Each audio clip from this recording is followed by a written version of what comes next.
My name is Ryan Recalde. I'm 26 years old. I'm from Calaca, Batangas. At dati po akong karagagurang tubo. Audio Jungle.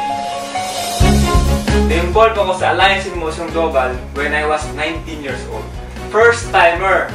Before, working student ako sa Adventist University of the Philippines. Nag-work ako sa printing press. Audio Jungle.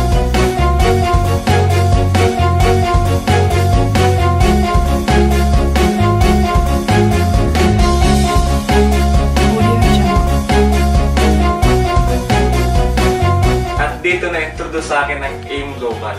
At doon nabuksan ang isipan ko at nabuhay ang mga pangarap ko. Hindi ako nakatapos sa pag-aaral, walang diploma.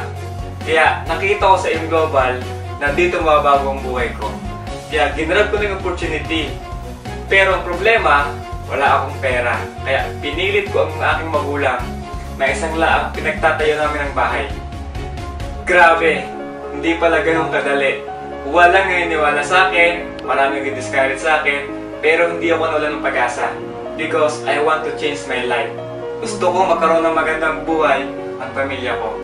Sa awa tulong ng Diyos, after 6 months doing this business, binayaan ako ng brand new car, Lancer GLX.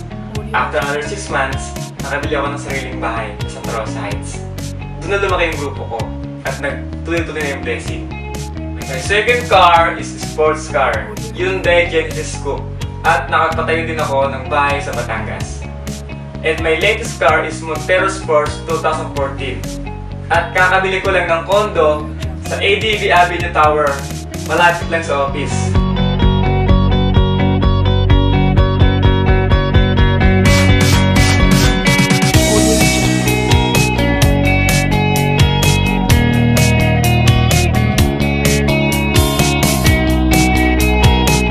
Nakapag-travel na rin ako sa iba't ibang bansa. In my 6 years sa AIM Global, lahat ng meron ako ngayon, lahat ito ay galing sa AIM Global. Na-realize ko na bago mo ko isang bagay, kailangan mo talaga paghirapan.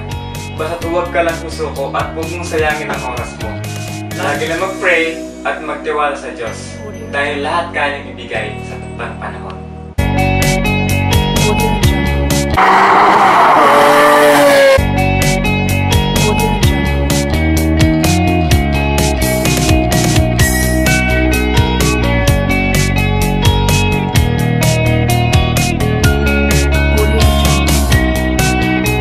Salamat dahil merong AIM Global. Kung di dahil sa inyo, hindi ako ganito ngayon. And of course, my mentor, Kuya E, ang nagturo sa akin kung paano gawin ang tamang negosyo. Thank you so much. To God be the glory.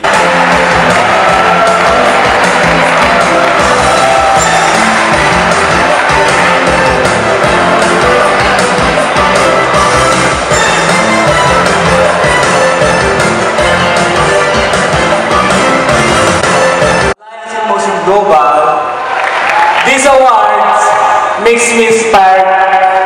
Thanks so much for buhay, Ansel. Once again, congratulations to you, man, for the heartwarming story.